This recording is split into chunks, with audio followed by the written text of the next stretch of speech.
Hello बच्चों, कैसे हो आप लोग। तो आपका बहुत बहुत स्वागत है आपके अपने चैनल अप स्कूल में। जैसे कि आपसे बात हुई थी, पावर शेयरिंग हम कंप्लीट कर चुके हैं। ये आपकी सिविक्स की बात थी और आज इकोनॉमिक्स की थर्ड क्लास आपकी होने वाली है, चैप्टर फर्स्ट की, डेवलपमेंट की। इससे पहले पहला चैप्टर जो है 3 पार्ट में हमने बनाया, जिसमें आपके 2 पार्ट कंप्लीट हो चुके हैं। अगर आप तीसरे पार्ट पे सीधे सीधे आ गए हो तो यहां से भी आपके बात समझ में आ सकती है, लेकिन अगर ज्यादा बेहतर तरीके से आप समझना चाहते हो तो ज्यादा अच्छी बात यह कि पहला वाला पार्ट और दूसरा वाला पार्ट आप अच्छे से देख के आ जाओ। छोटे छोटे पार्ट्स हैं, 30 मिनट के आसपास के पार्ट हैं।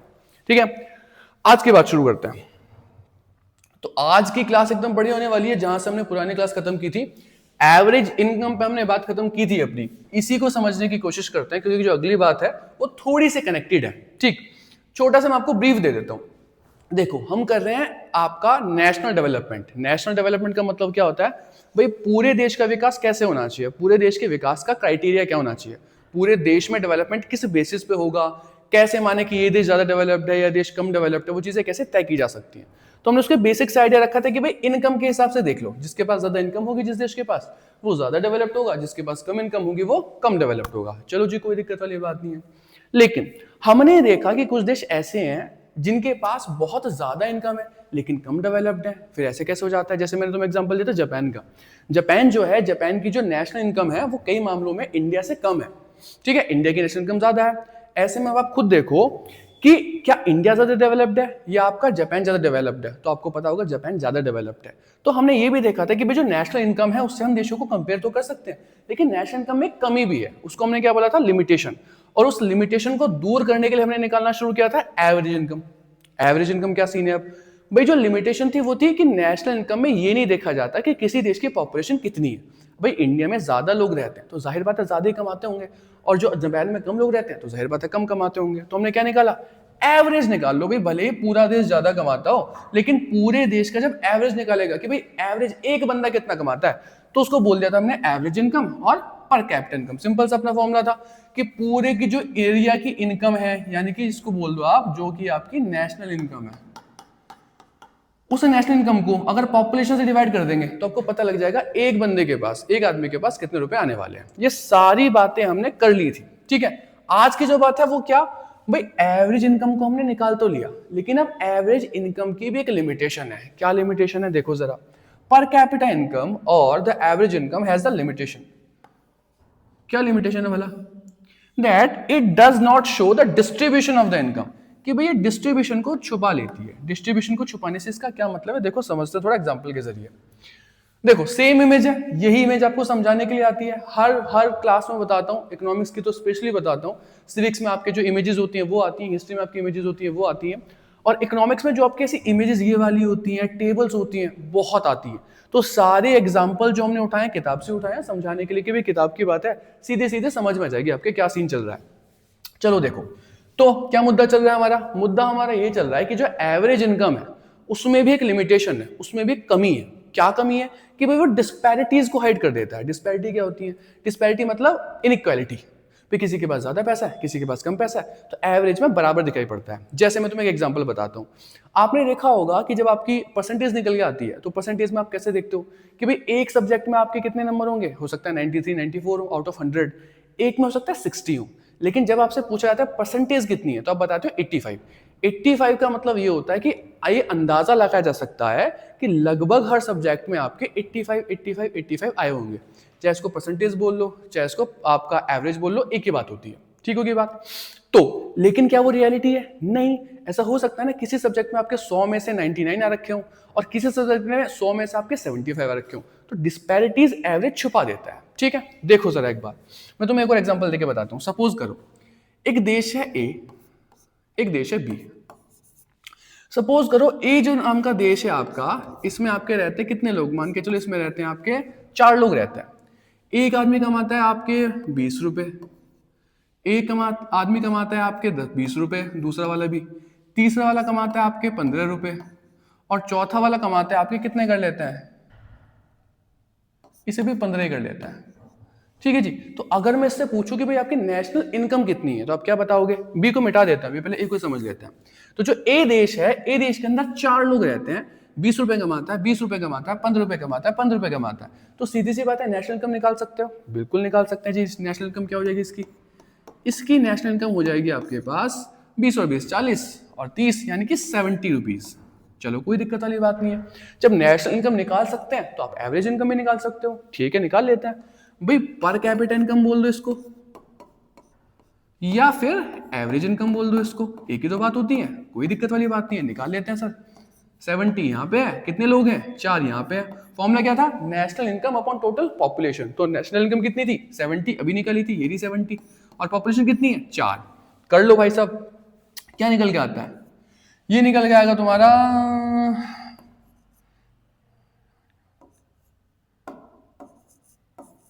इतना। ठीक है, 17 के आसपास आएगा कि जो आपकी एवरेज है वो 17 है। चलो कोई दिक्कत वाली बात नहीं है। अब मुझे बताओ, एक के पास 20 रुपए थे, दूसरे के पास 20 रुपए थे, एक के पास 15 रुपए थे, एक के पास 15 रुपए थे, और एवरेज इनकम जब इस देश की निकालेंगे तो करीब 17 रुपए के आसपास आ रही है। ठीक, अब देखो 17 रुपए के आसपास ही 20 है, 17 के आसपास ही 15 है, कोई दिक्कत वाली बात थोड़ी है।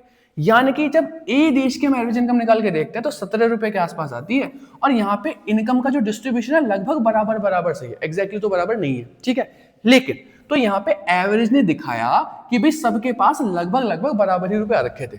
लेकिन हमारी लिमिटेशन क्या थी भाई, हम तो लिमिटेशन अपनी ये बना के चल रहे थे कि भाई ये एवरेज इनकम जो होती है इनकम के डिस्ट्रीब्यूशन को छुपा देती है। तो क्या हमेशा छुपा देती है, नहीं, यहां पे इसने नहीं छिपाया। लेकिन दूसरा केस देखो, एक देश मान लो बी है, इस देश में मान के चलो आपके कितने लोग रहते हैं, 4 ही कर लेते हैं, 4 लोग रहते हैं।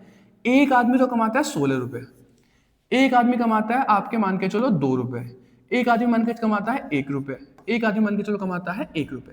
जब आप गौर से इस बात को देखोगे, इसकी नेशनल इनकम कितनी होगी भाई, सबका सम कर लेते हैं, कितना हो जाएगा लगभग 20। नेशनल इनकम कितनी निकली 20, क्या ये नेशनल इनकम।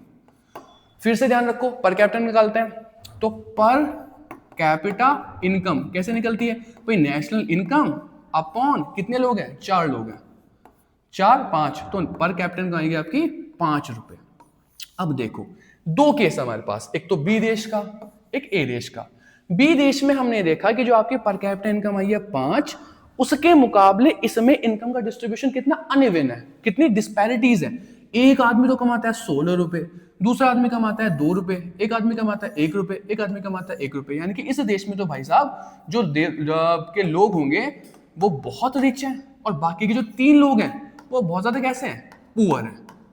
ठीक है जा, लेकिन अगर हमारे पास ये डेटा नहीं हो तो क्या हमें पता लगेगा कि किसके पास कितना पैसा है, नहीं।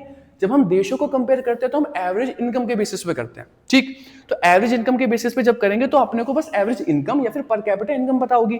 हम ये कहेंगे कि भाई जो बी देश है उसकी पर कैपिटा इनकम 5 है, ठीक है, या फिर जो ए देश है उसकी पर कैपिटा इनकम 17 है। अपने को ये नहीं पता लगेगा कि 17 रुपए हैं वो यहाँ पे बराबर तरीके से बट रहे हैं, लगभग लगभग बराबर है, और जो यहाँ पे 5 रुपए हैं वो कितने अनइवन तरीके से बट रहे हैं। तो ये आपकी लिमिटेशन होती है एवरेज इनकम की, जिसका सोल्यूशन हमारे पास अब भी नहीं है। ठीक, तो क्योंकि हमारे पास एवरेज इनकम की इस दिक्कत को दूर करने का सोल्यूशन नहीं है, तो हम यही मान के चलेंगे कि भाई साहब सबसे बढ़िया क्राइटेरिया क्या है, एवरेज इनकम या फिर पर कैपिटा इनकम, इतनी ही बात पे रुक जाएंगे। ठीक, अगर इस एग्जांपल से समझ में आ गया तो बहुत बढ़िया बात है, वरना इस एग्जांपल से भी आप समझ सकते हो। तुम बताओ किस देश में रहना तुम पसंद करोगे, एक देश तो ये है और एक देश ये है।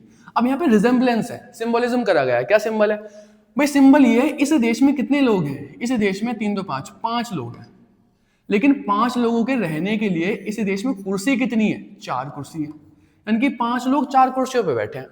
यहाँ पे देखो यहाँ कितने लोग हैं, 5 लोग हैं, और 5 लोगों पे बैठने के लिए कितनी कुर्सियां हैं, 1 2 3 4 5 6 कुर्सियां हैं।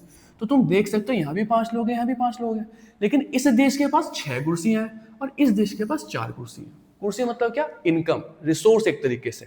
तो तुम देखने के हिसाब से ये बताओगे कि भाई देश वो बढ़िया होगा जिसके पास ज्यादा कुर्सी है, यानी कि देश बढ़िया कौन है, ये वाला, इसमें रहना पसंद करेंगे। लेकिन नहीं, तुम देखो क्या इनकम का जो डिस्ट्रीब्यूशन है, 4 कुर्सी का जो डिस्ट्रीब्यूशन है, 6 कुर्सी का जो डिस्ट्रीब्यूशन है, वो इवन है। देखो जरा भाई, अगर तुम इसमें कहते हो कि हम तो 6 कुर्सी वाले देश में रहना पसंद करेंगे, तो देखो यहाँ पे 4 कुर्सी तो एक आदमी ने ले ली और बाकी 2 कुर्सियों पे सब रहने को मजबूर है। क्या तुम इस देश से कंपेयर कर पा रहे हो कि अधिकतर पैसा तो एक आदमी ने ले लिया और बाकी सारे आदमी कुछ पैसे को रहने के लिए मजबूर है। मतलब 3 आदमी तो मिलके कमा रहे हैं केवल 4 रुपए और एक आदमी के पास तो 16 रुपए।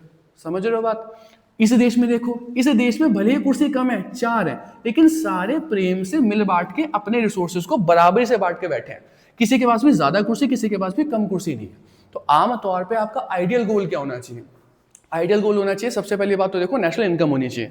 नेशनल इनकम भी में अगर कुछ दिक्कत आती है तो आपको एवरेज इनकम होनी चाहिए। एवरेज इनकम या फिर पर कैपिटा इनकम निकालो। और पर कैपिटा इनकम में भी आपको यह बात ध्यान रखनी है कि पर कैपिटा इनकम भी बराबर तौर से बटी हुई हो, इनकम का डिस्ट्रीब्यूशन इक्वल हो रखा हो। समझ में आ गई बात? इतनी सी बात है, ठीक है जी। इस बात को तुम्हारा खत्म कर देता है यहीं पे, एक बार रिवीजन लेंगे बाद में, वो बात की बात बाद में होगी। चलो अगली बात देखो, अगला मुद्दा क्या है? Criteria other than income. चलो ठीक है, एक बार से फिर एक इमेजिनेशन में जाते हैं। भाई मैं इस बात को मान लेता हूं कि इनकम एक बहुत जरूरी रिसोर्स होता है। इनकम को ही हमने मेन क्राइटेरिया मान रखा है अपना, किसका? डेवलपमेंट का, कि भाई ज्यादा इनकम होगी तो ज्यादा रिसोर्सेज को खरीद पाएंगे, ज्यादा नीड्स को पूरी कर पाएंगे, ज्यादा जो लाइक्स हैं विशेष उसे पूरी कर पाएंगे। तो इनकम से सारे के सारे काम, अधिकतर, सारे तो नहीं बोलूंगा, अधिकतर काम हो जाते हैं। लेकिन तुम खुद सोच के बताओ, क्या इनकम के अलावा भी हमारी कुछ चीजें हो सकती है जिन पे हम गौर करें? अगर तुम अपने इंडिविजुअल डेवलपमेंट गोल को याद करोगे तो उसमें तुमने देखा था भाई किसी को फ्रीडम भी चाहिए थी, किसी को रीसेंट टू डिस्क्रिमिनेशन भी चाहिए था। वो सारी बातें भी इंपॉर्टेंट होती है। तो जब हम नेशनल डेवलपमेंट की बात कर रहे हैं तो इनकम एक मेन क्राइटेरिया तो है, लेकिन क्या इनकम ही सफिशिएंट होता है? वो देखते हैं। देखो जरा, क्राइटेरिया अदर देन इनकम। देखो भाई 3 देशों की बात करते हैं, देशों की बात नहीं करते, स्टेट की बात करेंगे। रिजेम्बलेंस ले सकते हैं भाई, अगर हम इनकम के बेसिस पे देशों को कंपेयर कर रहे हैं, जापान को कंपेयर कर रहे हैं, इंडिया को कंपेयर कर रहे हैं, तो इंडिया के स्टेट्स को भी कर सकते हैं, हिमाचल प्रदेश को कर सकते हैं, उत्तर प्रदेश को कर सकते हैं कि भाई कौन ज्यादा डेवलप्ड है। अगर इनकम को ही मेन क्राइटेरिया मान के चले तो देखो क्या होता है। हम देखते हैं हरियाणा के जो लोग हैं उनकी 2,36,000 इनकम है, ठीक है, 2,36,000 अप्रॉक्स। केरला के जो लोग हैं वो 2 लाख रुपए के आसपास कमाते हैं साल का। बिहार के जो लोग हैं वो करीब करीब 40,000, 40-41,000 के आसपास पूरे साल में वो कमा रहे होते हैं। तो तुम देखो, अगर मैं रैंक तुमसे करवाऊं तो सबसे ज्यादा कौन कमाता है? हरियाणा नंबर 1 पे, दूसरे नंबर पर आ जाएगा तुम्हारा केरला, और तीसरे नंबर पर आ जाएगा बिहार। तो कायदे से अपने को ये लग रहा है कि हरियाणा इनकम के हिसाब से डेवलपमेंट में सबसे पीक पे होना चाहिए, ठीक है। और मैं ये नहीं कह रहा कि भाई देखो नेशनल इनकम की बात कर रहा हूँ, पर कैपिटल इनकम की बात कर रहा हूँ। पॉपुलेशन कंसीडर हो चुकी है, मतलब एवरेज एक आदमी के पास 2,36,000 रुपए हैं और केरला में एक आदमी के पास 2,04,000 रुपए हैं, ठीक है। तो यानी कि हरियाणा में अच्छा डेवलपमेंट होना चाहिए, केरला में थोड़ा कम डेवलप्ड होना चाहिए। चलो सही है, कोई दिक्कत वाली बात नहीं, आगे बढ़ते हैं, देखते हैं क्या वास्तव में ऐसा है। देखो जरा, कुछ टर्म्स हैं, इनको जरा समझ लेते हैं। इन्फेंट मोर्टेलिटी रेट क्या होता है, लिटरेसी रेट क्या होता है, नेट अटेंडेंस रेशियो क्या होता है। हाल तो डेफिनेशन नीचे दे रखी है, पर पहले समझ के देख लेते हैं होता क्या है, ठीक है। चलो पहले समझ लेते हैं इन्फेंट मोर्टेलिटी रेट होता क्या है। इन्फेंट का मतलब होता है छोटा बच्चा, जब 1 साल से जिसकी कम उम्र होती है तो उसे इन्फेंट कहते हैं। मोर्टेलिटी का मतलब मारे जाना। हमने देखा है हमारे देश के अंदर एक समस्या है, बाकी देशों में भी होती है, कि जब बच्चा 1 साल से पहले ही मारा जाए तो उसे कहते हैं इन्फेंट मोर्टेलिटी रेट। तो किसी भी देश के लिए बुरी बात होती है कि जो बच्चे को हम न्यूट्रिशन नहीं दे पा रहे, उसको बेसिक हेल्थ की सर्विस नहीं दे पा रहे, कि वो इतनी कम उम्र में उसकी मौत हो जाती है, उसकी डेथ हो जाती है, तो बुरी बात समझी जाती है। तो जिस देश में इन्फेंट मोर्टेलिटी की रेट कम होती है, ये मान के चलो वहां पे हेल्थ की फैसिलिटी बढ़िया है, ठीक होगी बात। अगली बात के देखो, अगली बात क्या है? Literacy rate. लिटरेसी रेट का मतलब क्या होता है? एक तो देखो अंतर याद रखना, एक तो होता है एजुकेशन, एक होता है लिटरेट। लिटरेट का मतलब होता है पढ़ा लिखा होना, ठीक है। तो पढ़ा लिखा आदमी उसको कहते हैं जो 7 साल से ऊपर का है। पहली बात तो बच्चा ना, बच्चों को तो पढ़ना लिखना आता ही नहीं है, 7 साल से ऊपर का है और एक किसी लैंग्वेज को बोल पाता है, लिख पाता है, समझ पाता है, तो उसे लिटरेट बोलते हैं। चलो जी, नेट अटेंडेंस रेशियो किसे कहते हैं? नेट अटेंडेंस रेशियो का मतलब होता है कि भाई मान के चलो हम ये कहना चाहते हैं कि 8th का बच्चा जो होता है, फिर 9th 10th को मान लेते हैं, 9th 10th में हो, 9th 10th में आमतौर पे जो बच्चे की उम्र होती है 15-16 साल होती है, या फिर 14-15 मान लो। 14-15 साल के देश में कितने बच्चे हैं? तो 14-15 साल के मान के चलो देश में 100 बच्चे हैं, तो 100 में से अटेंडेंस रेशियो कितने बच्चे स्कूल जाते हैं, ये भी एक एजुकेशन का ही पैरामीटर होता है। तो मुझे तुम खुद बताओ, देखो जरा, वैसे यहां से याद करना, मैं फिर बता रहा हूं ये वाले टर्म्स इंपॉर्टेंट हैं। इसका मतलब क्या होता है?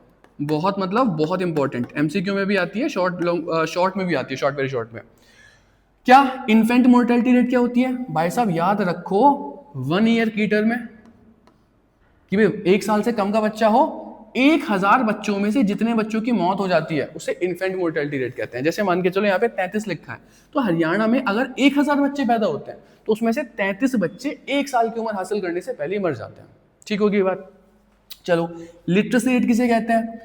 Measures the proportion of the literate population in the 7 and above age group. यहाँ पे 7 साल से ऊपर की बात हो रखी है, ठीक है जी, कि जो 7 साल से ऊपर के बच्चे हैं, यहाँ पे 1 साल से ऊपर, यहाँ पे 7 साल से ऊपर। नेट अटेंडेंस रेशियो कौन है भाई? जो 14-15 साल के टोटल जितने बच्चे इस देश में हैं, उन बच्चों में से कितने बच्चे स्कूल को अटेंड करते हैं, उसे नेट अटेंडेंस रेशियो कहते हैं। देखो जरा आप मुझे बताओ, हमने देखा था नंबर 1 पे इनकम में कौन था? हरियाणा नंबर 1 पे था भाई साहब, और केरला नंबर 2 पे था, नंबर 2 पे था, और बिहार नंबर 3 पे था। चलो जरा मुझे बताओ, केरला इनकम में तो नंबर 2 पे था, लेकिन जरा बताओ केरला में बस 10 बच्चों की ही मौत होती है 1 साल की उम्र हासिल करने से पहले, जबकि हरियाणा में 33 बच्चे मर जाते हैं, 33 बच्चे मर जाते हैं। दूसरी बात देख लो, केरला के अंदर लिटरेसी रेट यानी कि बच्चे पढ़े लिखे कितने हैं? तो 94% जो लोग हैं वहां के वो पढ़े लिखे हैं, लिटरेट हैं, और यहाँ पे केवल 82% लोग हैं। आगे देखो, हरियाणा के अंदर केवल 61% बच्चे ऐसे हैं जो स्कूल जा रखे हैं। 10th के मामले में बात ले लो आप, जो 14 से 15 साल के बच्चे हैं उनमें से केवल 61 बच्चे स्कूल जाते हैं, यहाँ पे 83 बच्चे जा रहे हैं। तो यार एक मुझे बात बताओ, खुद सोचो जरा, एक ऐसे स्टेट में तुम रहते हो कि इनकम तो तुम्हारे पास है, मतलब पर कैपिटा इनकम बढ़िया आपकी 2-2.25 लाख रुपए आपकी इनकम है, लेकिन क्या तुम उस स्टेट में रहने के बाद खुद को डेवलप्ड महसूस कर पाओगे कि जहां पे बच्चों की मौत इतनी जल्दी जाती है, जहां पे बच्चे पढ़े लिखे कम है, जहां पे बच्चे स्कूल अटेंड नहीं करते, लेकिन पैसा है, ठीक है, नहीं कर पाओगे। तो मुद्दे की बात यह होती है कि जैसे हमने इंडिविजुअल डेवलपमेंट गोल्स में कुछ बातें देखी थी, इंडिविजुअल डेवलपमेंट गोल में हमने देखा था कि भाई रिसेंट टू डिस्क्रिमिनेशन भी आदमी गौर करता है, आदमी पैसे के अलावा ये भी देखता है कि उसके साथ फ्रीडम कितनी मिल रही है, पैसे के साथ वो ये भी देखता है कि उसको सिक्योरिटी कितनी मिल रही है। ऐसे ही हम ये कह रहे हैं कि हाल तो जब नेशनल इनकम को हम देखते हैं, जब आप कंपेयर कर रहे हो नेशन को, तो इनकम एक इंपॉर्टेंट क्राइटेरिया तो होता है, लेकिन ये हेडिंग हमें बताती है कि इनकम के अलावा भी क्राइटेरिया अपने को कंसीडर करने चाहिए। इंपॉर्टेंट क्राइटेरिया अब भी इनकम ही रहेगा, लेकिन इनकम के अलावा अपने को हेल्थ और एजुकेशन पे भी अपने को ध्यान देना चाहिए। इससे भी पता लगता है कि किसी स्टेट का, किसी देश का डेवलपमेंट कितना है। अगर तुम गौर करो, इन्फेंट मोर्टेलिटी रेट दिखाता है कि हमारे स्टेट में हेल्थ का क्या स्टेटस है, लिटरेसी रेट और तुम्हारा नेट अटेंडेंस रेशियो दोनों दिखाते हैं कि आपके स्टेट में एजुकेशन का क्या स्टेटस है। और अगर आपके स्टेट में, आपके देश में बच्चे एजुकेटेड नहीं है, बच्चे हेल्दी नहीं है, लेकिन आपकी पर कैपिटा इनकम बढ़िया है, तो आपको डेवलप्ड नहीं कहा जा सकता। कोई भी सभ्य समाज का आदमी आपको डेवलप्ड नहीं बोल पाएगा, ठीक है। तो इतनी सी बात है। क्या हमने बात करी, एक बार रिवाइज कर देता हूं। हम मान के चल रहे थे कि जो आपके नेशनल डेवलपमेंट के गोल होते हैं, जो आपके पूरे देश को कंपेयर जिस बेसिस पे किया जा सकता है, वो इनकम होता है। इनकम के हमने 2-3 तरीके देखे, नेशनल इनकम देखी, पर कैपिटा इनकम देखी, उनकी दोनों की लिमिटेशन देखी। लेकिन अब अपने को पता लगा कि भाई साहब इनकम को इंपॉर्टेंट क्राइटेरिया मानना तो चाहिए, लेकिन इनकम के अलावा अपने को हेल्थ को और एजुकेशन को भी इंपॉर्टेंट क्राइटेरिया मान के रखना चाहिए, क्योंकि इस स्टेट का कोई फायदा नहीं होता जहां पे हेल्थ में बच्चे अच्छे नहीं कर रहे, एजुकेशन में बच्चे अच्छे नहीं कर रहे, उसको डेवलप नहीं कहा जा सकता। देखो फिर से बताओ, ये टर्म याद होनी चाहिए। हमने हेल्थ का इंडिकेटर माना था किसको? इन्फेंट मोर्टेलिटी रेट को। जब भी हम पढ़ा रहे हैं इन्फेंट मोर्टेलिटी रेट, जब मैं बोल रहा हूं तो साथ के साथ अगर बोलोगे तो वो चीज आपकी याद रहेंगी। इन्फेंट मोर्टेलिटी रेट, इसमें याद क्या रखना है, शॉर्ट में कहते हैं IMR। याद क्या रखना है, 1 साल से बच्चा पहले मर जाना चाहिए, सॉरी ऐसे बोलना नहीं चाहिए वैसे, 1 साल से पहले बच्चा मर जाना चाहिए, पर डेफिनेशन में आता है कि भाई जितने बच्चे 1 साल से पहले मर जाए। दूसरी बात, आउट ऑफ 1000, परसेंटेज आमतौर पर 100 पे निकालते हैं, लेकिन इन्फेंट मोर्टेलिटी रेट देखो मैं यहां लिख देता हूं। भाई पहली बात तो 1 साल हो, 1 साल से कम, 1 साल से डाउन, और आउट ऑफ 1000। इसे क्या देखा था हमने, लिटरेसी रेट 7 साल से ऊपर एज हो आपकी, एंड आउट ऑफ 100। और नेट अटेंडेंस रेशियो क्या था, कितने साल, 14 से लेके 15 साल के बच्चे हो, आउट ऑफ 100। इतनी बात याद रख लोगे, ये कीवर्ड है, ठीक है ना, सिंपल बात है। आगे बढ़ जाते हैं, चलो पब्लिक फैसिलिटी। चलो एक सवाल रह गया, इस सवाल में तुम्हारे ऊपर छोड़ता हूं, तुम सोचना इस बारे में, कमेंट में बताना, हम उसमें और बात भी कर सकते हैं। देखो क्या सवाल है, अब खुद इस चीज को इमेजिन करके देखो कि भाई हरियाणा में पैसे ज्यादा थे लोगों के पास, पर कैपिटा इनकम की अगर मैं बात कर रहा हूं तो लोगों के पास पैसे ज्यादा है, सीधी सी बात है। केरला में पैसे लोगों के पास कम थे, वहां पे करीब 2.25 लाख के आसपास थे, यहाँ पे 2 लाख के आसपास थे। बावजूद इसके वहां पे हेल्थ बेकार है, वहाँ पे एजुकेशन बेकार है, और केरला में हेल्थ और एजुकेशन दोनों अच्छे हैं। तो ये कैसे हो पाता है? मतलब भाई किसी के पास पैसे हैं तो वह हेल्थ को और एजुकेशन को गेन कर लेगा, भाई अस्पताल में चला जाएगा, स्कूल में चला जाएगा, बच्चे की डेथ होगी क्यों? अच्छे जो अस्पताल होगा आपका, अच्छा हॉस्पिटल होगा, वहाँ पे भर्ती कराएगा, बच्चा बच जाएगा, ऐसी दिक्कतें आएंगी क्यों? तो देखो जरा, एक स्टेटमेंट है, जितना ज्यादा अच्छे तरीके से इसका रट्टा मार लो उतना बढ़िया है। बहुत कम स्टेटमेंट ऐसे होते हैं जिनको मैं बात बताता हूँ आपके वाली कि रट्टा मार लो, लेकिन एक्सप्लेन करने के लिए आता है क्या? Money in your pocket can not buy all the goods you need to live well. लिख लो भाई साहब, जितनी बार इंपॉर्टेंट लिख लो उतना कम है, ठीक है जी। हर सैटरडे संडे जैसे भी चैप्टर पूरा होगा, मान के चलो आज चैप्टर पूरा हो रखा है, तो इसके बाद जो भी शनिवार रविवार आएगा इसके सारे पीवाईक्यू डील करते हैं। जब मैं तुम्हें बताऊंगा कि भाई ये क्वेश्चन कैसे कैसे पढ़ते हैं और इन क्वेश्चन के किस तरीके से आंसर लिखे जा सकते हैं, वहां दिखाऊंगा कब कब ये जो स्टेटमेंट मैं तुमको बताता हूँ ना, रट्टा मार लो, इंपॉर्टेंट है, याद कर लो, किस तरीके से क्वेश्चन की फॉर्म में आपके सामने वो आ जाएंगे। याद कर लो इस बात को, क्या बोल रहा है? Money in your pocket can not buy all the goods you need to live well. ठीक है, देखो जरा क्या क्या मतलब इस बात का। ये कह रहा है कि भाई हरियाणा के पास पैसा है, केरला के पास पैसा बहुत कम है, लेकिन ऐसा जरूरी नहीं होता कि आपकी जेब में पैसा है तो आप सब कुछ ही खरीद लोगे। क्या ऐसा होता है? नहीं। कौन सी दो बातें हमने देखी? Pollution free environment highlighted already है, अनअडल्टेटेड मेडिसिन, दोनों बातें कर लेते हैं। मुझे बताओ, अगर आपकी जेब में पैसा है तो क्या आप ऐसा कर लोगे कि भाई मेरे देश में तो बहुत पॉल्यूशन है, लेकिन क्योंकि मेरे पास पैसा है तो मुझको पॉल्यूशन लगेगा नहीं? ऐसा थोड़ी होता है भाई। हद से हद क्या कर लोगे? कमरे के अंदर आप वो लगा लोगे, इंस्ट्रूमेंट लगा लोगे कि भाई यहाँ का जो पॉल्यूशन है वो ठीक हो जाएगा, कमरे के अंदर का AQI बढ़िया हो जाएगा। लेकिन बाहर तो AQI होगा, जब बाहर जाओगे तो आपको पॉल्यूशन लगने वाला है। तो क्या पैसे से आप साफ एनवायरमेंट को खरीद सकते हो? नहीं खरीद सकते। अनअडल्टेटेड मेडिसिन, मिलावटी दवाएं, अगर बाजार में सारी दवाएं जो आती है वो मिलावटी आती है, उसमें कुछ ना कुछ अडल्ट्रेशन हो रखा है, मिलावट हो रखी है, तो बाजार में जाके खरीदोगे दुकान, कहीं मंगल ग्रह पे जाके तो आप दवाई को खरीदोगे नहीं। तो जब उसको खरीदोगे तो आपको भी तो मिलावटी मिलेगी, आपकी हेल्थ बेकार ही होने वाली है। तो ये क्या बता रहा है? हरियाणा का और केरला का एग्जाम्पल दिमाग में रखना। ये हेडिंग आपको बता रहा है कि कई बार आपके पास बहुत पैसे ऐसा हो सकता है जेब में हो, लेकिन फिर भी दुनिया की सारी चीज आप खरीद पाओ, ये जरूरी नहीं होता। ठीक। दूसरी बात, तो फिर क्या करें भाई?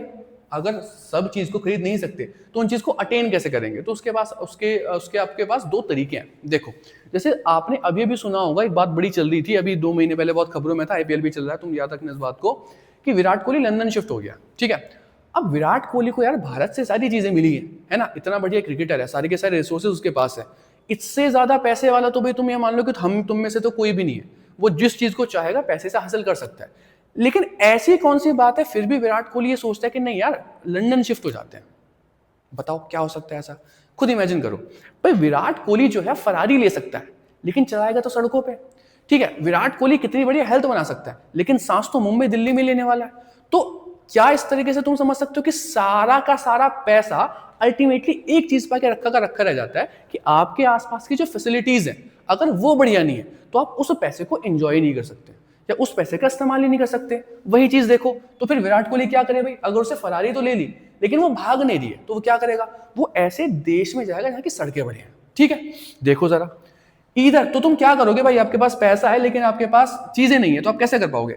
Either you can shift to a community which already has all these things, or the best or the cheapest way to provide these goods and services are to achieve them collectively. कि भाई दो रास्ते हो गए आपके पास। क्या रास्ते हो गए? विराट कोहली के पास फरारी है, ठीक है, तो वो क्या कर सकता है?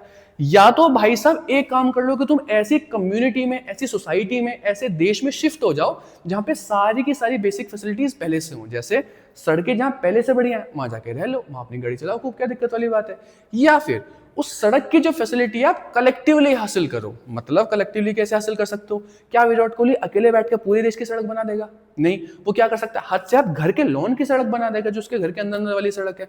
तो कलेक्टिवली कैसे हासिल कर सकते हैं? कलेक्टिवली ऐसे हासिल कर सकते हैं कि भाई गांव के जो लोग हैं या शहर के जो लोग हैं अगर वो कलेक्टिवली काम करें तो वो प्रेशराइज कर सकते हैं किसको? म्युनिसिपैलिटी को प्रेशराइज कर सकते हैं, या फिर वो विधायक को प्रेशराइज कर सकते हैं, वो मिनिस्टर्स को प्रेशराइज कर सकते हैं कि भाई सड़कें ऐसी होनी चाहिए। तो कलेक्टिवली जब डिमांड करेंगे तो सड़कें बढ़िया मिलेंगी। समझ गए मेरी बात? तो इस तरीके से दो तरीके आपके हो सकते हैं इस चीज को हासिल करने के। मैं एक एग्जाम्पल और देता हूँ। चलो सड़क का एग्जाम्पल, विराट कोहली का एग्जाम्पल थोड़ा सा वेग हो गया। एक एग्जाम्पल देखो, तुम मान के चलो, मैं तुम्हें एग्जाम्पल देता हूँ कि आपकी कॉलोनी है, ठीक है, और आपकी कॉलोनी में चोरियां बड़ी हो रही हैं। ठीक, तो यानी कि आपके पास एक दिक्कत है, आपके पास एक फैसिलिटी की कमी है, सिक्योरिटी की। तो सबसे बढ़िया तरीका क्या है? तो आपके पास फिर वही दो तरीके आ गए। या तो अपना घर बेच दो, और एक ऐसी कॉलोनी में स्विच कर जाओ, ऐसी कॉलोनी में घर खरीद लो जहां पे ऑलरेडी चोरियां नहीं होती हैं। ठीक है, क्या तरीका है कि ऑलरेडी कम्युनिटी में शिफ्ट हो जाओ। दूसरा तरीका क्या है, और जो सबसे बेस्ट तरीका होता है, चीपेस्ट तरीका, सबसे सस्ता तरीका, मुझे बताओ क्या सस्ता है? क्या ये बढ़िया तरीका होगा कि हर आदमी, हर मकान वाला अपने घर के बाहर एक एक वॉचमैन को, एक एक गार्ड को बिठा ले? या फिर ये बढ़िया है कि भाई कॉलोनी के लिए एक गार्ड रख लिया जाए, एक गार्ड इधर बैठ जाएगा गेट पे, एक गार्ड इधर बैठ जाएगा, चोरी होनी बंद हो जाएंगी। या फिर ऐसा हो सकता है कि भाई बोला जाए कि भाई इस कॉलोनी में ज्यादा चोरियां हो रही हैं, तो पुलिस की एक चौकी यहां बन जाए, या पुलिस की जो गश्त वगैरह लगती है, पेट्रोलिंग होती है, एक जिप्सी वगैरह रात को घूमती है, वो 2 चक्कर यहाँ को फालतू मार ले। तो क्या तरीका बढ़िया है? क्या सब अपने अपने घर के बाहर गार्ड रख लें? क्या सारे के सारे लोग गार्ड को अफोर्ड कर सकते हैं? नहीं। तरीका बेस्ट क्या था? उस सर्विस को तो कलेक्टिवली डिमांड कर लो। क्या कि भाई कॉलोनी में 2 गार्ड हो जाएं, जैसे कि तुम देखते हो भाई हर कॉलोनी में एक चौकीदार होता है, सिंपल बात है। और देखो भाई, मान के चलो तुम ऐसा कर रहे हो कि कॉलोनी के अंदर, एक गांव का एग्जांपल ले लेते हैं, गांव के अंदर 2 लड़कियां हैं जो चाहती कि यार उनको पढ़ाया जाए, लेकिन वो देखते हैं गांव के अंदर स्कूल नहीं है। लेकिन जब शहर जाते हैं तो शहर पड़ता है बहुत दूर, पैसा भी ज्यादा लगता है, आना जाना भी ज्यादा होता है। तो मुझे बताओ वो 2 लड़कियां जो हैं, क्या वो पढ़ पाएंगी? नहीं। लेकिन अगर सोचो गांव में 2 की जगह 10 लड़कियां होती, या फिर 2 लड़कियां इस गांव की हैं, 2 लड़कियां उस गांव की हैं, 2 लड़कियां उस गांव की हैं, तो 3-4 गांव का मिलकर एक स्कूल तो खुल सकता है, बिल्कुल खुल सकता है। तो जब आप सर्विसेज को कलेक्टिवली डिमांड करते हो, तो वो बेस्ट तरीका होता है किसी भी सर्विस को अटेन करने का। उस सर्विस को आसानी से आप अटेन कर पाओगे।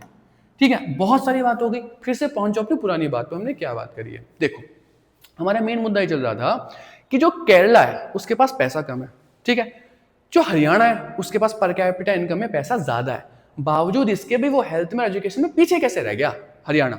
तो ऐसे रह गया क्योंकि कई बार पैसा आपको गारंटी नहीं करता कि आपको सारी की सारी फैसिलिटीज मिलेंगी। गारंटी क्या करता है? गारंटी करता है कि वो सर्विसेज आपके पास जो पैसे वाले होंगे वो तो अटेंड कर लेंगे, लेकिन सब अटेंड नहीं कर पाएंगे। इसलिए सबसे बेहतरीन तरीका होता है उन सर्विसेज को कलेक्टिवली लिया जाए। और कलेक्टिवली देने वाली एजेंसी या कलेक्टिवली देने वाला इंस्टीट्यूशन कौन है? गवर्नमेंट।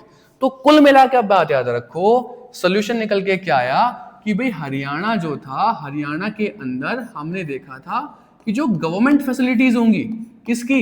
एजुकेशन की और हेल्थ की, इसका मतलब है कि वो बढ़िया नहीं है। केरला के अंदर लोगों के पास भले ही पैसा कम है, लेकिन केरला की जो गवर्नमेंट है वो एजुकेशन की और हेल्थ की फैसिलिटी में बढ़िया पैसा खर्च कर रही है। जब भी तो तुम देखो केरला के जो बच्चे हैं, जो छोटे इन्फेंट हैं, इन्फेंट मोर्टेलिटी रेट उनकी कम है। इसका मतलब वहां पे बढ़िया आपके अस्पताल खुल रहे हैं, बढ़िया आपके हॉस्पिटल खुल रहे हैं, बच्चों को नरिशमेंट मिलता है बहुत अच्छे वाला, इसलिए बच्चों की मौत कम होती है। हरियाणा में ये चीजें नहीं मिल पा रही है क्योंकि सरकारी अस्पताल में अच्छे से फंक्शन नहीं कर रहे होंगे। दूसरी बात, एजुकेशन में देखो, हेल्थ में देखो, हेल्थ में हमने बात कर ली, एजुकेशन में देखो, एजुकेशन केरला में सरकारी स्कूल बढ़िया खुलते होंगे और हरियाणा में नहीं खुलते होंगे। उल्टा बोल दिया मैंने, केरला में अच्छे खुलते होंगे, हरियाणा में उतने अच्छे नहीं खुलते होंगे। तो ये सारी की सारी फैसिलिटीज जिसकी भी मैंने बात करी, कलेक्टिवली क्या कहा जाता है इनको? Public facilities. ये समरी है हमारी, ठीक है, कि जो भी सरकार आपको फैसिलिटीज देती है, चाहे वो हेल्थ की हो, चाहे वो एजुकेशन की हो। एक बहुत बड़ा एग्जांपल ये भी होता है, ठीक है, मैंने लिख भी रखा है, गवर्नमेंट हॉस्पिटल जो होते हैं, पीडीएस सर्विस। पीडीएस क्या होती है? Public distribution system. तुमने देखा राशन की दुकान होती है कि आपकी वो चीजें होती हैं जिसमें आप अनाज खरीदते हो, चावल खरीदते हो, जो गरीबों को चावल मिलता है, सस्ता चावल मिल जाता है। तो उस चीज में देखो, अगर जिस स्टेट में पीडीएस अच्छे से काम कर रहा है तो वहां पे लोग ज्यादा हेल्दी होंगे ना। जो पैसे अफोर्ड नहीं कर पाते, इन चीजों को अफोर्ड नहीं कर पाते हैं, वो फिर भी हेल्दी होंगे क्योंकि उनके पास ये सारी की सारी फैसिलिटीज अच्छे से ऑपरेट कर रही होंगी।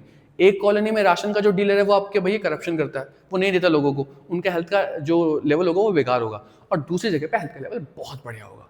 तो इस तरीके से पैसे के अलावा, पर कैपिटा इनकम के अलावा भी अपने को नेशनल इनकम में हेल्थ को, एजुकेशन को देखना चाहिए। और हेल्थ को, एजुकेशन को देखने के लिए सबसे बढ़िया तरीका है पब्लिक फैसिलिटीज को दिलवाओ, क्योंकि ऐसा हो सकता है कि लोगों की जेब में पैसा हो लेकिन वो सारी सर्विसेज को अटेंड ना कर पा रहे हो। क्यों? क्योंकि गवर्नमेंट उन्हें ये सर्विस ना दे पा रही हो। जब गवर्नमेंट ये खर्चा करती है तो हेल्थ में, एजुकेशन में लोग बढ़िया होते हैं, और जब गवर्नमेंट ये खर्चा नहीं करती है तो हेल्थ एजुकेशन में लोग बेकार होते हैं। और इन हेल्थ को, एजुकेशन को और पीडीएस जैसे सर्विसेज को पब्लिक फैसिलिटी करके पुकारा। इस तरीके से आपने देखा कि पब्लिक फैसिलिटी इनकम के अलावा कितना ज्यादा इंपॉर्टेंट रोल प्ले करती है किसमें? नेशनल डेवलपमेंट में। आज की वीडियो को रखते हैं इतना ही, आज की क्लास इतनी ही। इससे पहले 2 पार्ट आ चुके हैं, उसको कंप्लीट देखो। और याद रखो, हमेशा सैटरडे संडे को जब भी आपका चैप्टर खत्म हो गया, रात को 8 बजे लाइव करेंगे, क्वेश्चन अपने लेके आओ, जितने आंसर आप पूछना चाहते हो वो सारे के सारे आंसर के भी जवाब देंगे। इसके अलावा लाइक शेयर सब्सक्राइब करते रहो। सबसे ज्यादा इंपॉर्टेंट बात है, जितने लोगों तक इस चीज को पहुंचा सकते हो पहुंचा दो। लास्ट में बस एक मैसेज और, देखो जो सारा काम कर रहे हैं आपकी पढ़ाई के लिए सफिशिएंट है, लेकिन इसके अलावा अगर आपको डिटेल चाहिए, जैसे डिटेल क्या भाई, ये नोट्स चाहिए आपके वाले जो पीपीटी चल रही है एज ए नोट्स ही है, हैंड रिटन नोट्स चाहिए, असाइनमेंट चाहिए, उसके लिए आपको डाउनलोड करनी पड़ेगी क्या, अपस्कूल ऐप। जो भी आपको अपस्कूल ऐप दिखेगी प्ले स्टोर पे आप चले जाओ और अपस्कूल ऐप का ये आ रहा आपका लोगो, अपस्कूल ऐप को आप डाउनलोड कर लो। वहां पे लगातार जब ये कोर्सेज पूरे हो जाएंगे, हालांकि आधा के करीब सिलेबस आपका होने वाला है, इसके अलावा जो पूरा सिलेबस होगा अपस्कूल ऐप पे आपको मिलने वाला है। ठीक है जी, आज के लिए इतना ही, मिलते हैं अगली वीडियो में।